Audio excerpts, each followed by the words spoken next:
unataka kupungua, kuna kitu kimoja hautaki kupuuzia, ni hormone ya insulin. Hii mikono mikubwa, haya mapaja manene ni insulin. Hiyo insulin ikizidi kwenye damu yako ndio unapata kitu kinachoitwa insulin resistant. Insulin sio kitu kibaya.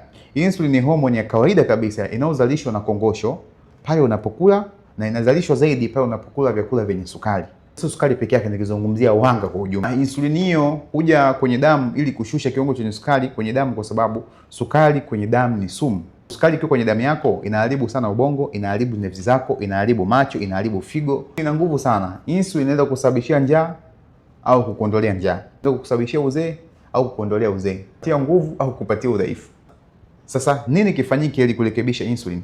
Namba moja, epuka kula mara kwa mara. Kuna kitu kinaitwa snacks. Saa 1 asubuhi anakula, saa 5 hivi anakula vibite kidogo, kisha anakula, jioni tena anapata thumusi, usiku tena anakula. Hapo amesha raise insulin yake mara 5 mfululizo. Namba 2, acha kula kidogo kidogo. Kula ushibe.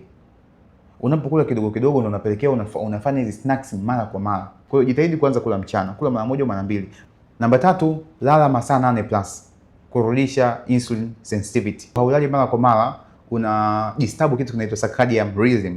Kama biological clock ambapo mwili wako umwambia kuwa ikifika muda fulani lazima umelala, ikifika muda fulani lazima umeamka. Lakini sisi siku hizi tunafanya tofauti. Muda wa kulala tuko macho, muda wa kuwepo macho tumelala. Namba 4, fanya mazoezi ya kunyanyua vitu vizito. Hii misuli sio mapambo. Hii misuli ni sponge. Inaweza kufyonza sukari. Sukari yako haijazalishwa insulin kuja kuidhibiti, misuli inaweza kufyonza 30 mpaka 40.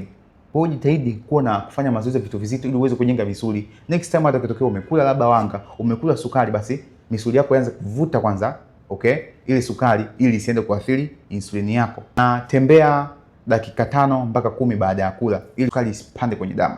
Jitahidi kuelezea hapo kazi misuli na uweze kufanya kazi, umetoka kula, alafu ukaenda kushughulisha misuli yako, basi unakuwa una uwezo wa kuvuta ile kiwango cha sukari kisiende kwenye damu nyingi. Na pia acha kula wanga, acha kula mafuta mbegu. Nikiwa nazungumzia wanga namaanisha sukari.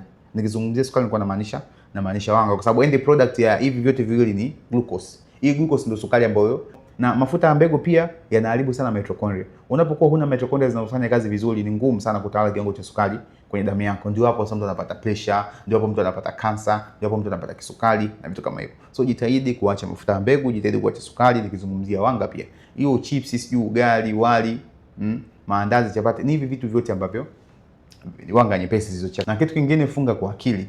Mtu anakula asubuhi wakati sukari kwenye damu ipo na anajiongezea sukari nyingine. Alafu anasema mimi sili mchana, labda sili jioni, ila asubuhi mfanya ameshakula. No, ile ni bad move. Bora usile asubuhi, ukala mchana jioni. Lakini ukaendelea kufanya tofauti kinyume na nchi kwambia hapa, unaweza kupata kisukari.